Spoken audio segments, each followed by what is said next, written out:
Welcome from a weekend which was packed with a lot of action, and of course I am here to bring you everything that you may have possibly missed here on the Joy Sports channel as we bring you 130 minutes of sports today. So the big question is who definitely is going to win the English Premier League title? It's very, very unclear because it just keeps switching. The place at the top keeps switching. Now Chelsea is in the lead after recording that 3-0 win over Newcastle United. And of course, it was after Liverpool dealt with Arsenal with a 5-1 drubbing. We'll be bringing you the highlights in a bit, but you can start sending your messages.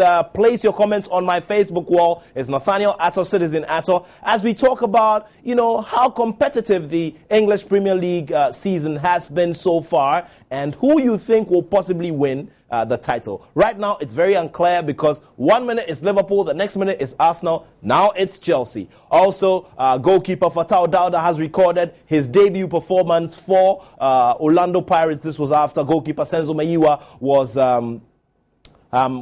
substituted after he recorded an injury. Andre Dede Ayew is back to action and he made a winning start. Of course, Michael Essien also recorded a debut for AC Milan, but it was all sorrow as AC Milan lost that game. Emmanuel Agyemang-Bedu scored for Udinese as they also won their game in the Serie A. So, of course, we'll be talking about Abdulmajid Waris, who also scored in the French Ligue 1. So, Ghanaian players basically are doing pretty well as all of these put up their performances that will do the final notes for Coach Appiah as he makes the final selections for Brazil 2014.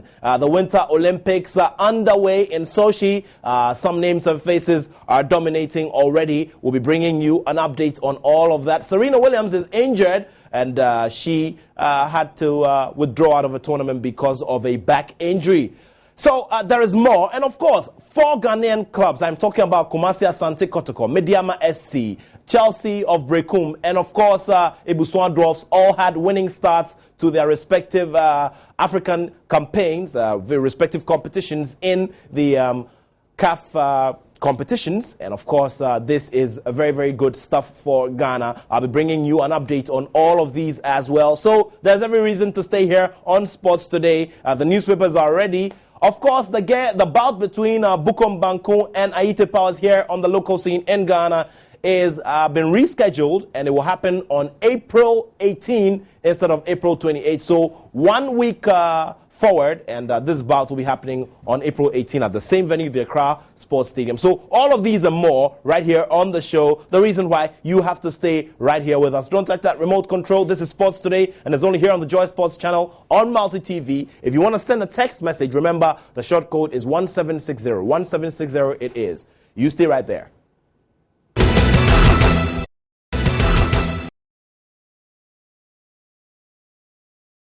All right, so thank you very much for keeping it here on Sports Today on the Joy Sports channel. Let's start looking at the front page of the Graphic Sports newspaper. I've got the Graphic Sports, Sports Filler, and Ghana Sports. Okay, let's begin with the Graphic Sports. There we are. And Martin Skettle is on the front page of the Graphic Sports newspaper. There we are. And there we are. And Mario Balotelli is in tears. The strong man is in tears. So, of course, the gallant 4 as Kotoko, Chelsea, Dwarfs, and Mediama win in Africa.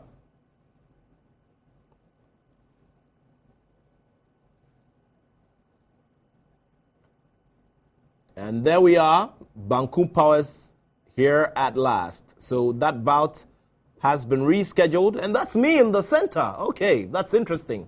Isn't it? Yes. And you have to follow Joy Sports for major updates on this potential history maker of a bout. So Ayite Powers there, Bukom Banku in that black top with Ayite Powers in white. And this was at the signing ceremony of the big bout. Let's take a look at the lifestyle page. And who do we have here? It's Laila Ali, the daughter of Muhammad Ali. And that's her, a life out of the boxing ring. And there's a picture of her husband.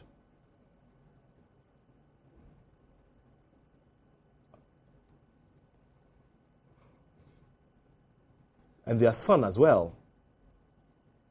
So Lila Lee featured on the page. Out of the ring, she is a mother. And Jose Mourinho is he pulling the wool over your eyes? There we are. And Jose Mourinho is featured on the features page.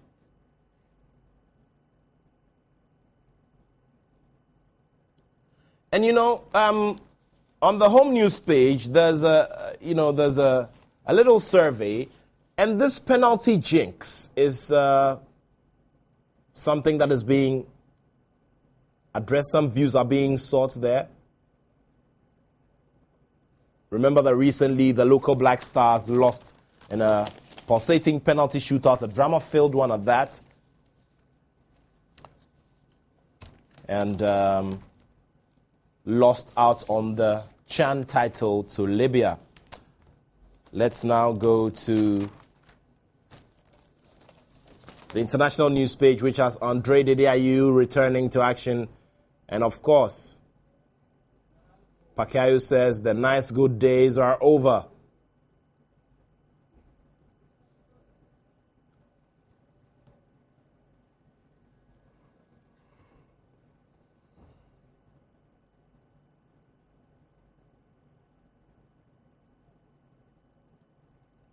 So there we are.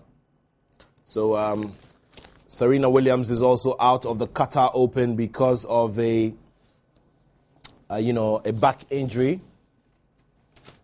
And Yaya Toure is in trouble for a tackle he made in a previous game. There we are.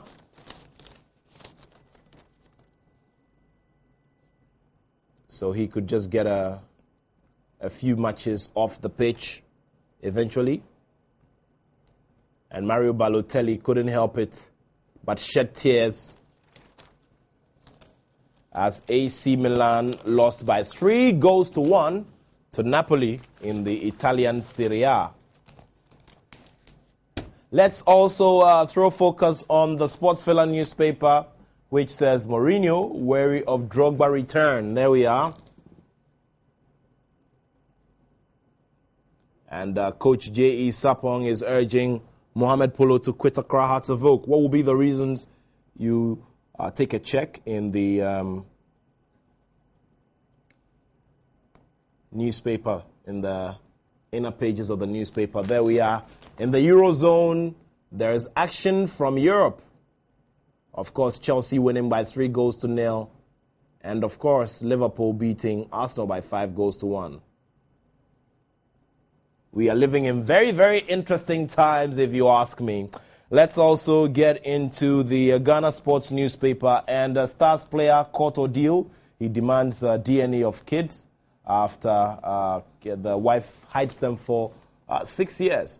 So former Black Stars forward Arthur Moses was ordered by a court as part of a divorce settlement to provide 4 houses for his wife, now his ex-wife. And he is now demanding a paternity test of his 3 children. And the wife is claiming houses, 2 flats, and 3 stores. All right.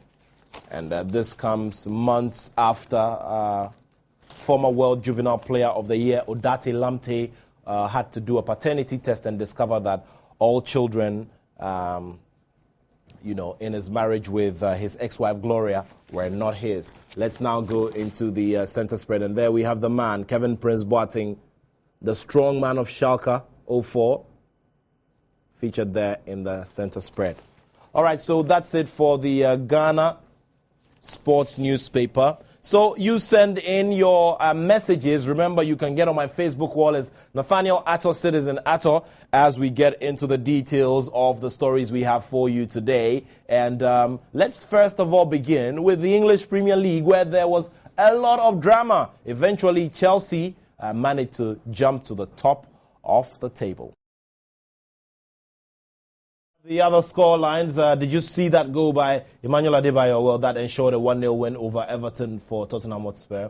Manchester United and Fulham drawing 2-2, and of course Liverpool playing Arsenal to a 5-1 defeat. Of course, Aston Villa losing 2-0 to West Ham at home. Chelsea winning 3-0 against Liverpool, and of course, against Newcastle. That game was live here on the Joy Sports channel on Multi TV.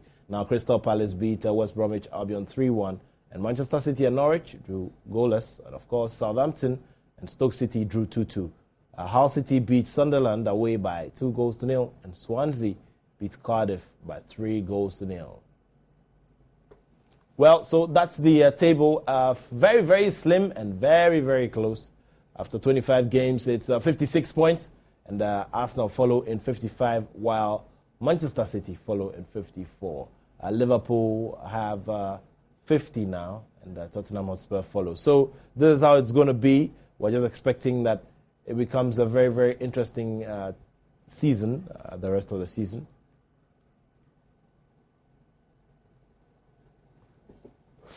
So that's how the second half of the table looks like. And Fulham, who are in trouble, could have secured another very, very crucial result from that game against Manchester United. This is by 2-0. Real Valladolid and Elche drawing 2-2. And of course, Real Sociedad and Levante drawing goalless. And Valencia beating Real Betis by 5-0. Rayo Vallecano beating Malaga by 4-1. And Villarreal subjected to a 4-2 defeat by Real Madrid. Almeria, they beat Atletico Madrid by 2-0. And of course, Espanyol beat Granada by 1-0. So this is what it's looking like. It's a drawn thing for both Real Madrid and Atletico Madrid, while Barcelona fall in third place. And of course, Real Madrid will have a superior goal difference of 41, while Atletico Madrid also have 40 goals. So it's 57 points each for Real and Atletico.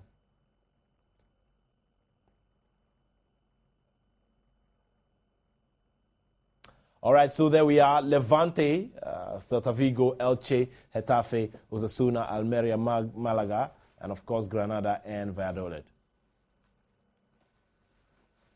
So, well, there we are. Rayo Vallecano, Real Betis are still stuck there in the final two, and that is it. Let me do some more of your messages that are coming on my Facebook wall. McDavid Dokwashi says, Nat Arsenal will surely bounce back. It's not too late. James Antonio says, I'm really happy for today's comeback. All the best. And now another one from Cargo Larry Lloyd Chick says, Nana Messi is back. La Liga teams, I'm sorry for you. Well, Lionel Messi is back, and he announced his presence with a very brilliant set of goals for Barcelona. Now, there is more here on the show. Let's now go to Italy and take a look at what's been happening in the Italian Serie A. All right, so there we are. Juventus there playing Hellas Verona. It was a 2-2 draw. All right, so these are the other scorelines from the last match day of the Italian Serie A.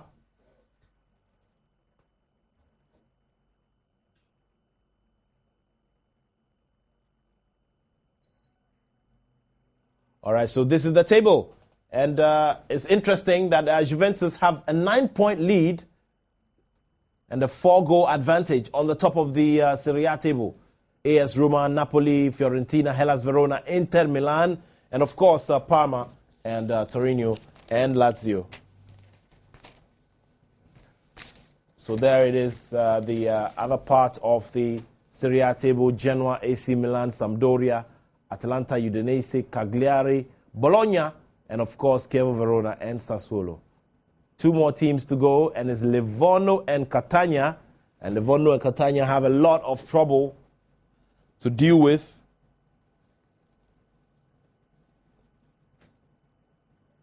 All right, so there we are. Remember, keep the messages coming in on Nathaniel, Attoh, Citizen Attoh. Also, you can reach us on through the short code 1760. Let's now take focus to the German Bundesliga. And, of course, let's see if Kevin Prince Boateng was able to do something substantial for Schalke.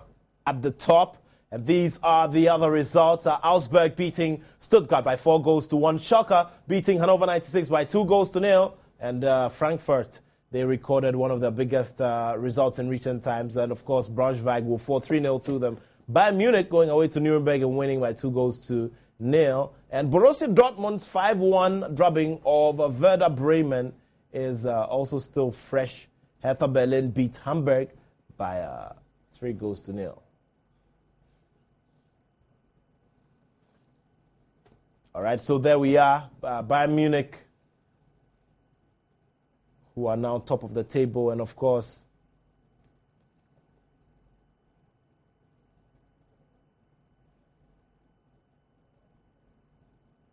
Hannover 96, Hoffenheim, Frankfurt, Bremen, Stuttgart, Freiburg, Nuremberg, Hamburg, and of course, Braunschweig. Let's take a look at the last two teams. Of course, this is the show. This is Sports Today on the Joy Sports channel on Multi TV. There are many and loads of your messages coming in. We'll be doing some of them and sharing some of them with us. But remember, it's 1760 for text at only 30 Ghana pesos. You can join the discussions as we look at who made it and who did not make it this big weekend. Of course, let's take a look at the... let's also have the table for the French Ligue 1. But these are results, and it was Marseille beating Bastia by 3-0, and Andre Didiayew was in action. Lyon beat Nantes by 2-1. And Stade Rennes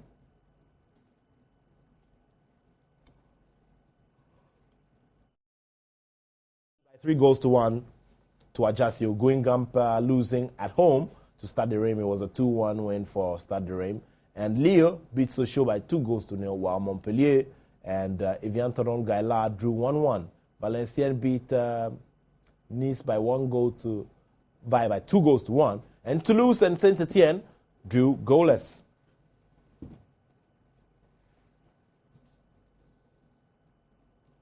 All right, so let's take a look at the tables. There it is. Paris Saint-Germain will be there. Monaco in second place. Lille, Saint-Etienne, Marseille, Lyon, Stade Reims, Bordeaux, and Nantes. That's the first half of the table. And Lorient, Toulouse, Bastia, Nice, Montpellier, Stade Rennes, Guingamp, Evian Toron Gaillard, and Valenciennes, where Abdul Majid Waris scored at the weekend. Sochaux and Ajaccio are the teams in trouble. All right, so striker Abdul Majid Waris had a good story to tell at the weekend as he scored for Valenciennes. And, of course, this was his first goal for the season. And, of course, his first goal as he got into Valenciennes. That's some good news coming in there. Andre Didiayew is back in the Marseille fold, and this is because the youngster returned from injury to inspire a victory for his side, Olympique Marseille. And, of course, Michael Essien is also in action. He made a debut. So there we have Andre Didiayew there. Michael Essien, he made the full Milan debut, but, of course, they lost by 3-1 to Napoli on Saturday. And Samuel Inkum was in full-time action for Platanayas in the weekend in the top flight when they suffered a home loss to Ergo Telis on Saturday.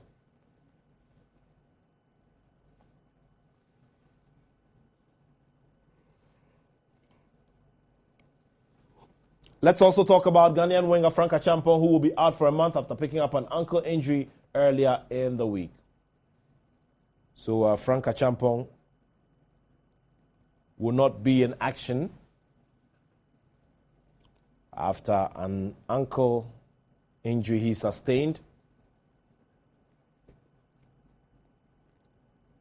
So the 19-year-old sustained a very bad injury. Now, Ghanaian goalkeeper Razak Brahma impressed again to help Cordoba clinch a priceless point away to Granada on Saturday. Now, the 26-year-old foiled several attacks of the opposition with his impeccable reflexes and shot-stopping abilities. Remember that Brahma was called into action in the opening minutes of the game at the Estadio Nuevo Colos Carmenes. And, of course, the Ghanaian saved a goal-bound shot from Makis, but was caught out a minute later by Alvaro Soldado. Okay, so Razak Brahma doing very well. Now we go to goalkeeper Fatau Dauda, who is set to get more games at Orlando Pirates after interim coach Eric Tinkler admitted Senzo Meyiwa has lost his shine.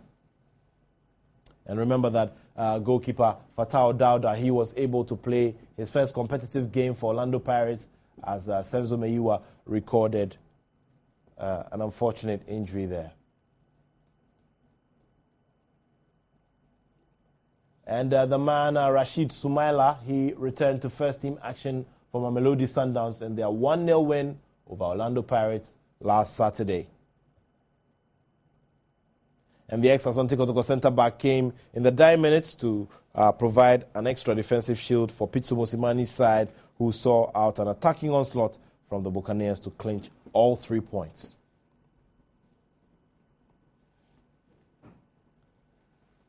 And Mubarak Wakaso, the versatile midfielder, was out of action for Russian giants Rubin Kazan when they posted a slender 2-0 win over Romanian side CFR Cluj.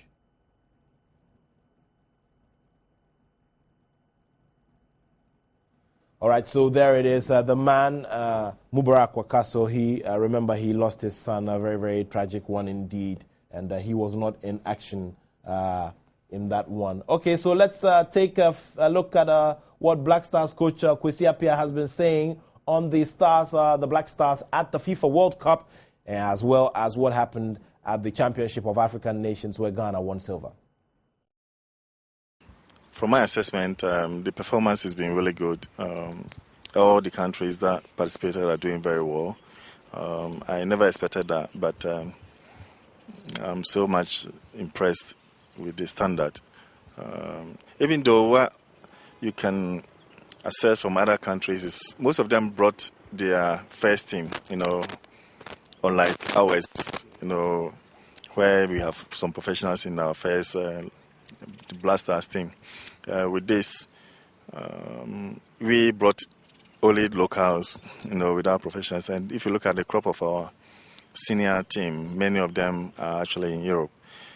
Saying that, scoping it down to only our national team, which is the local Black Stars, I believe that they're doing very well in the sense that many of them have not played in such competitions before. And game after game, at least you see some kind of improvement. Have they performed beyond your expectations? You're talking of the... As I said, I knew that it's not going to be easy in the sense that, when you come to such competitions, it takes players with high confidence to be able to compete, and I knew initially there would be some kind of problems with the performance.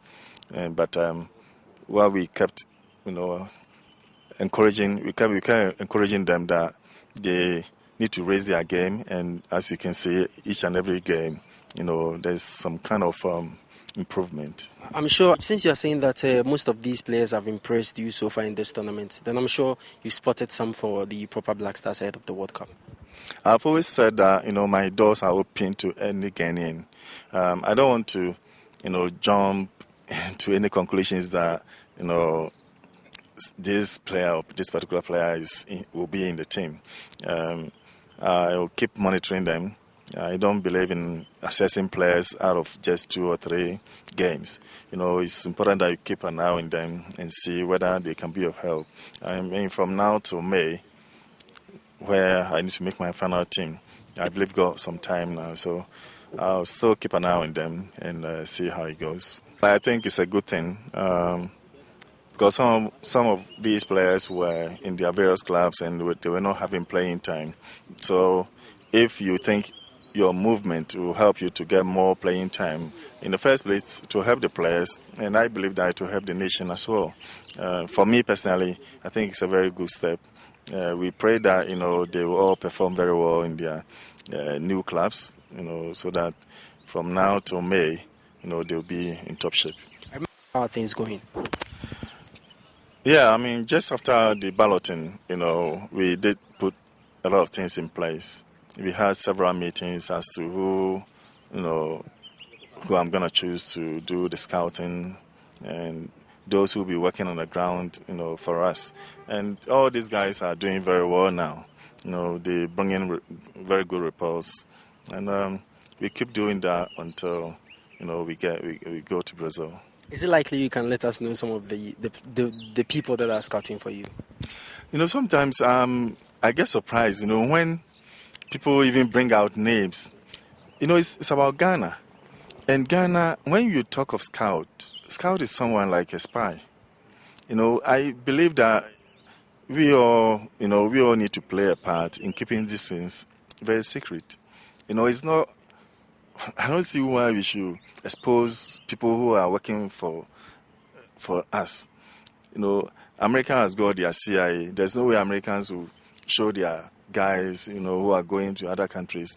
They will expose them to the public, and we all need to help. Okay, so the soft-spoken Coach Appiah there. There is more to come. I'll be bringing you the MTN FA Cup results as well as what the Ghanaian teams, the 4 Ghanaian teams, were able to do in continental competitions right here on the show. Okay, so we do a round of commercials and we continue the show with more.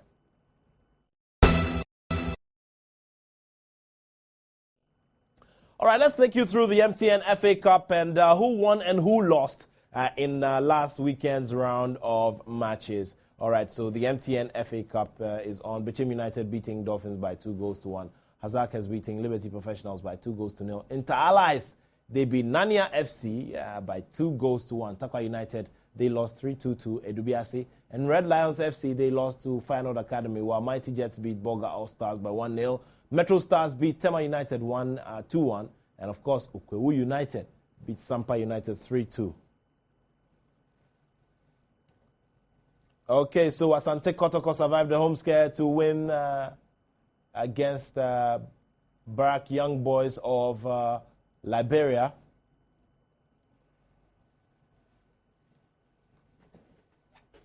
And the Liberian side gave Kotoko a good enough test. So let's take a look at the other results. In the CAF Champions League, Kano Pillars losing heavily away by 3-1 by AS Vita. Enyimba of Nigeria also beating Angers de North by 3-1.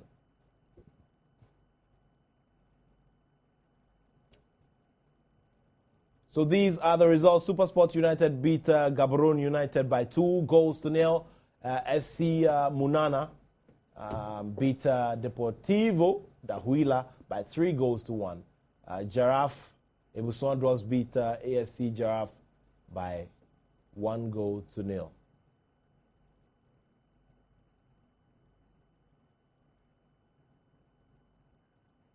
And of course, Ghana will attempt to draw level in the two-legged friendly series with Nigeria at the under-17 women's sides of the two countries meet on Sunday in Accra. So Belgium has picked Tunisia for their final warm-up. Now Tunisia will provide Belgium with their final friendly opposition before this year's World Cup in Brazil. And Belgium coach Mark Wilmots announced this on Tuesday that his side will face the Carthage Eagles on June 7 in Brussels. And Tunisia failed to qualify for Brazil, but they are seen as good preparation for their North African neighbors, Algeria, in Belgium's group. So everybody's just getting ready and doing a lot in terms of the preparations for Brazil 2014. And that's surely a very interesting twist to the preparations for the World Cup. All right, so now we will focus on what happened at the weekend. The Brazilian ambassador, she's been Maria Villa Gala. She's been talking to Joy Sports about a couple of things in terms of what's going to be happening for visa acquisition for the World Cup. And she was a guest at Friday's launch of the Milo Juvenile Football Tournament for this year, 2014, where Stephen Appiah is an ambassador.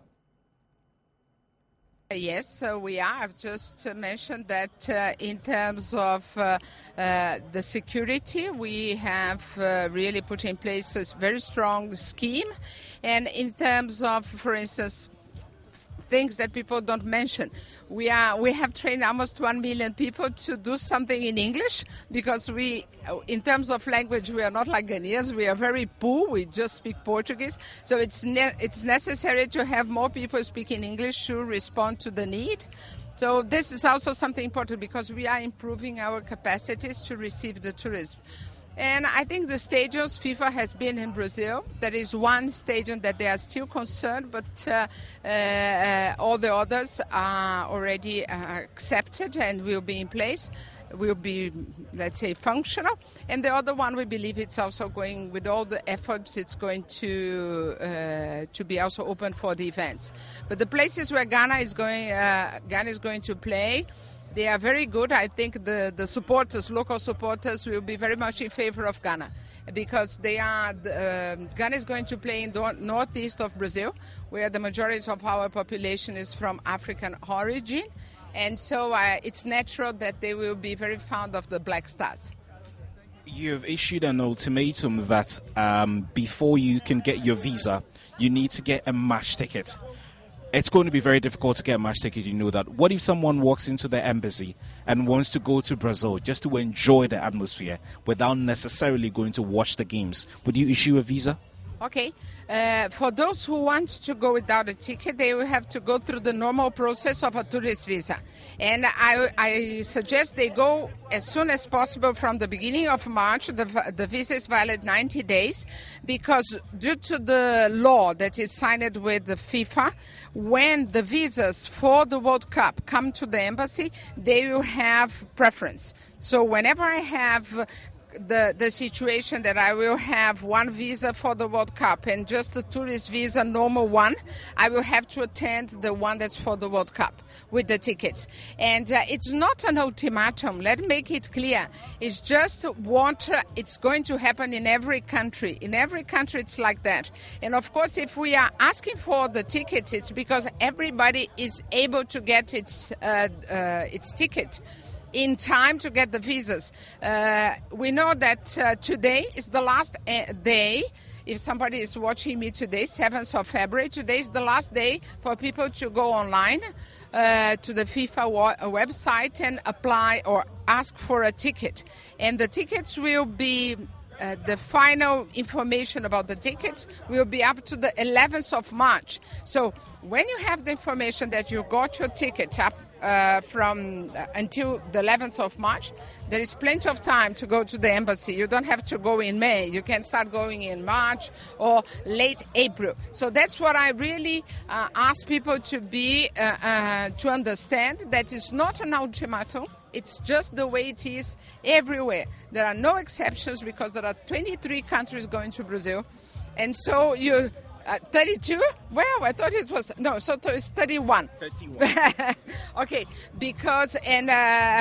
so the majority of them needs visas, and everybody is being requested the tickets. It's not only Ghana. So it's a rule for everybody, and I'm sure the Ghanaians will be able to respond to our request. Let me ask you one final question. What does hosting the World Cup mean to Brazilians?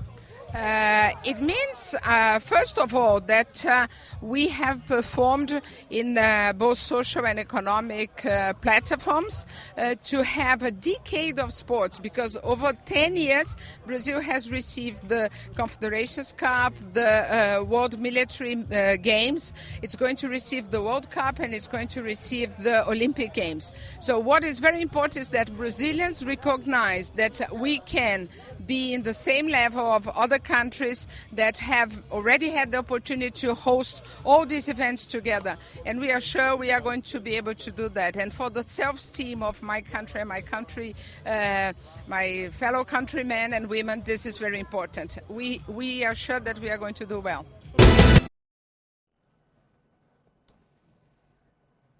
All right, so that was Cheyenne Woods. She is a niece of Tiger Woods, the world #1, and so she's continuing the legacy of golf in the family. It's in the blood.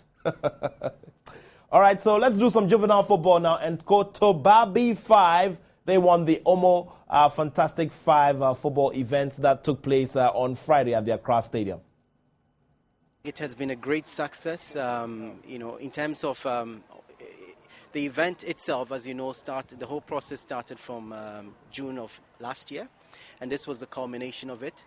As you know, the whole idea is creating a platform where kids can explore learning through play, and in the process develop themselves, develop qualities like teamwork, courage, and I saw a lot of that in abundance today. But importantly as well, I saw an incredible display of talents and skills, which I saw everybody around here sort of admiring and responding very positively too. So I think in many ways it's been a success, purely from the point of view of creating that platform where the kids can play. The parents have also been around, and we had very, very positive feedback from the parents as well in terms of the experience. And I think seeing the winners as well, with the smiles on their faces as they head out to Brazil itself, it makes it all it makes it well worthwhile. So that's a good question. I think it's important to understand that this whole idea of freedom to play is at the heart of the brand philosophy of Omo. And we intend, this is the maiden edition, but the intention is to continue every year to create this platform to bring together multiple talent across the country. We've only done four areas this year, but we intend to spread it across Ghana in the subsequent years, so we give more kids the opportunity to also learn through play. I think, as I said, this is the first time we are doing this, and just a point of correction, we had teams from 4 different areas. So there was Accra, there was Tema, and there was Kumasi and Takoradi. So the intention going forward is to expand the coverage area and give the opportunity to other regions as well. So next year, make sure you're here. You're going to see definitely a larger representation. All right. So congratulations to Cotobabi 5 School for winning the Fantastic 5 competition. Now we go to the Milo Under 13 competition for this year. Remember that the likes of Laye Kingston, Sule Ali Muntari were all discovered by the Milo Coats football competition. Now Stephen Appiah, ex-Ghana captain, is the brand ambassador for this year's Milo competition. It was launched last Friday at the Golden Tulip Hotel. It's a very important ceremony that I would like to associate with, because the objectives of this program fall in tandem with the objective of the Ghana Football Association to ensure that youth football tournaments are organized for our young boys and girls. We also ensure that football is combined with education. We realize that to become a good footballer, you need a certain minimum level of education. So all our young players are now encouraged to go to school. If you are a good footballer and you are out of the school system, we encourage you to go into the school system. Once upon a time, football was considered a trade or profession for school dropout. The trend has changed now. A lot of educated people play football. And I always refer to the Olympic team of Russia in the late 1980s at the Olympic Games. All the 11 players who featured for the Russia national team at that time had a minimum of a master's degree. Some had PhD, some were even professors, and they were in the football team. And so it demonstrated clearly that football is not for school dropouts. And with my little experience as a football administrator, I've realized that footballers who have education tend to be better footballers than those who don't have it at all. And so it's important that our young boys and girls who take up to footballing are encouraged to go to school. And the Football Association itself has taken the lead by setting up an academy in Pram Pram, where young boys and girls will be tutored through the formal education system and also taught how to play football. This is a biannual event that is run every 2 years. Last time we run that was 2012 here in Ghana.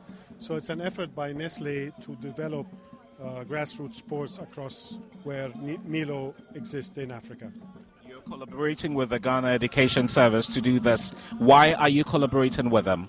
It is the best partner for us because we are interested in grassroots sports, and we are interested in kids who are in school, living a healthy lifestyle and eating well. So it's a very well organized entity, and it's collaborating with them gives us the access to organize a big event like this.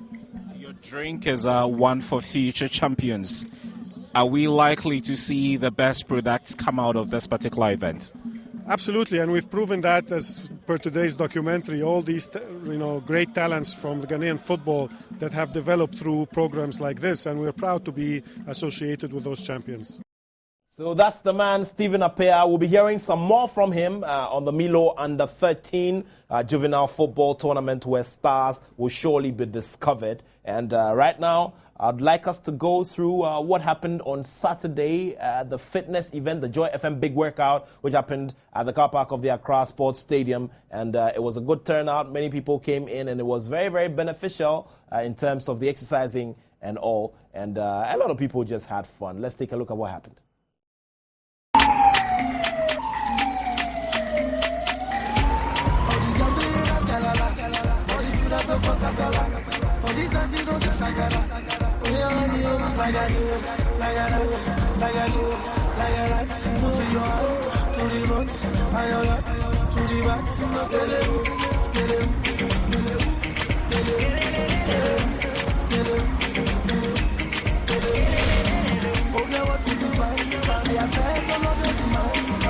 Say you want to dance, you want all the money from my bank. Oh, yes, gotta be down. Your the bodies, they will take you down. When they see me around, they just scatter, they dance it like cloud. Oh, yeah, that's me down. Like a this, like a that. All the girls, they dance, galala. All the students, don't post casala. For this dance, you don't do shakara.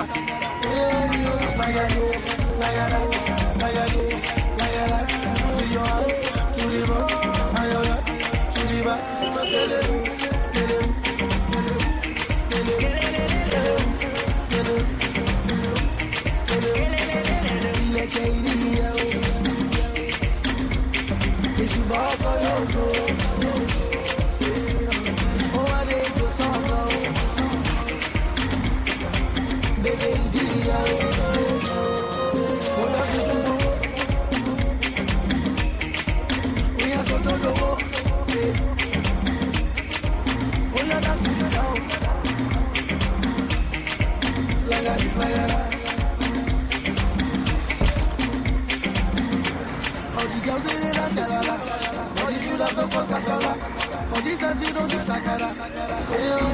Like a this, like a that, like a this, like a that. To your heart, to the road, to the back,